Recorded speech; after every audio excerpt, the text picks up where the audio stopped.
आते हैं, लोग बच्चों को लिखना शुरू करवाते हैं, तो शुरुआत आप ही करते हैं ना बोर्ड पे लिखकर, तब बच्चे आपका अनुसरण करते हैं, आपको कॉपी करने की कोशिश करते हैं। कॉपी कर लेते हैं, एक उसके शिक्षक बाद का वो अडॉप्ट शिक्षण करना के शुरू प्रति करते हैं मुख्य ना, जैसे दायित्व पहले हम भी छात्रों को पहली प्रभावी ढंग जाते से हैं तो शिक्षा पहले देना, कॉपी करते हैं, उनका फिर उसको मार्गदर्शन अडॉप्ट करते करना हैं वहाँ का और माहौल, उनके वहाँ के सर्वांगीण लोगों विकास में को, मदद वहाँ के करना लोगों है। के नेचर को। शिक्षक को न केवल तो विषय का कभी ज्ञान भी होना एक चाहिए, चीज नहीं बल्कि मानना चाहिए कि प्रभावी स्कूल के शिक्षण सामने विधियों का खड़ा प्रयोग रहना भी है, करना उसको चाहिए। पढ़ाता है।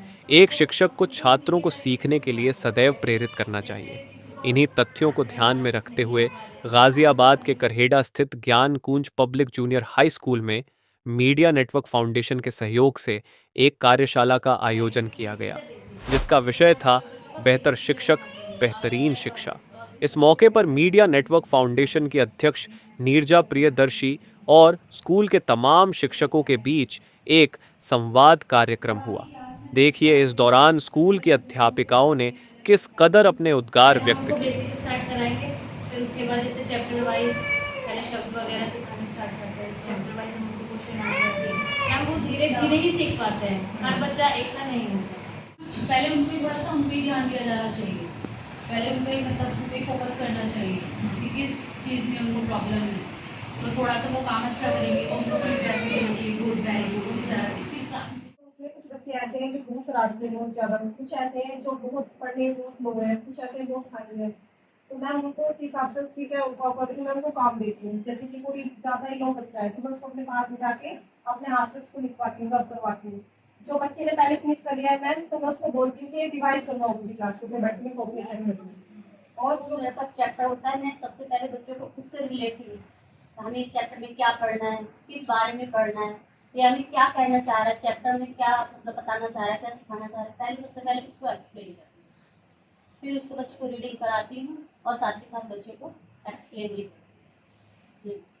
तो आपको उदाहरण देती होंगी, जैसे व्याकरण पढ़ाती है तो उसमें बहुत सारे उदाहरण आते होंगे, सेंटेंसेस आप बताते होंगे। बीच बीच में उनको उदाहरण एग्जाम्पल के देते के बीच में पढ़ाती हूँ और समझाती हूँ। इस तरीके से हमें चैप्टर समझ में, मतलब बच्चों को किस तरीके से समझ में आए वो मैं पूरी कोशिश।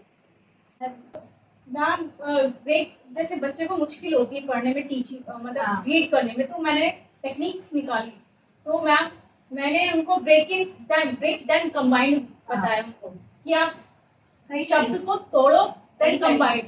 हाँ, क्योंकि जैसे फोनेटिक्स होता है ना, यस हम उसका यूज कर सकते हैं, है ना। आई एम टीचिंग मैम और दूसरा क्या है कि YouTube से भी आप लोग मदद ले Yes, सकते हो। जैसे कि मैं अभी कंफर्टेबल फील में हूँ, मैं इतने क्रिएटिव टाइम से ले चुकी हूँ, बट मेरा अभी तक कुछ हुआ नहीं, चल रहा है, चल। तो मेरे को नहीं हुई, क्लियर नहीं हुई। उस चीज को हम आज फेस कर रहे हैं। वो मेरा मतलब कि बच्चों की छोटी छोटी सी चीज क्लियर होनी चाहिए। मेरा कंसेप्ट ये नहीं कि मैं थर्ड चैप्टर चली जाऊँ, फोर्थ चैप्टर चली जाऊँ, फिफ्थ चैप्टर। मेरा मानना है कि मैं फर्स्ट चैप्टर पे रहूँ, लेकिन फर्स्ट चैप्टर का हर बेसिक चीज मेरे बच्चे को क्लियर होना चाहिए। तो इतने ज्यादा खुश होते हैं मैम, मैं भी रीडिंग करूंगा क्योंकि मेरे को आ रहा है। उनको ये नहीं कि बेटा आपको रीडिंग नहीं आ रही है, बैठ जाओ, आने की कोशिश करें। धीरे धीरे मतलब सिखाने थोड़ा टाइम लगता है, 1-2 महीने, फिर इसके बाद अपने आप ही सब करना स्टार्ट करते हैं, क्योंकि यूकेजी से तो गए होते हैं और सीधा सिलेबस पे उनका आ जाता है, ज़्यादा जोर पड़ता है। इसलिए उनको कोशिश यही मैं करती हूँ कि जिस तरीके से मतलब मैं चाहूँ उस तरीके से धीरे धीरे उनको आना स्टार्ट हो जाए। पेरेंट्स के साथ अगर आप लोगों का इंटरेक्शन नहीं होगा तो बच्चों को आप इतना बदल नहीं सकते, क्योंकि जैसे बीइंग अ मदर मैं भी देखती हूँ कि जब भी मैं अपने बच्चे को लेने भी जाती हूँ ना, तो टीचर खड़ी होती है वहाँ पर, कोई भी चीज़ है ना तो वो नोटिस करती है उन चीज़ों को, फिर बताती है कि मैम ऐसी ऐसी बात है, आप ऐसा कर सकते हैं। तो ये सारी चीज़ें क्या है कि एक्सपीरियंस।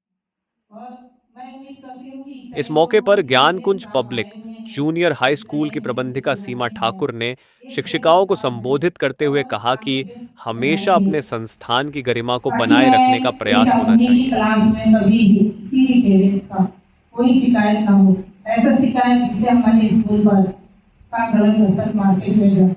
ठीक है, तो आप लोग कोशिश करोगे कि अच्छा से अच्छा काम करने का।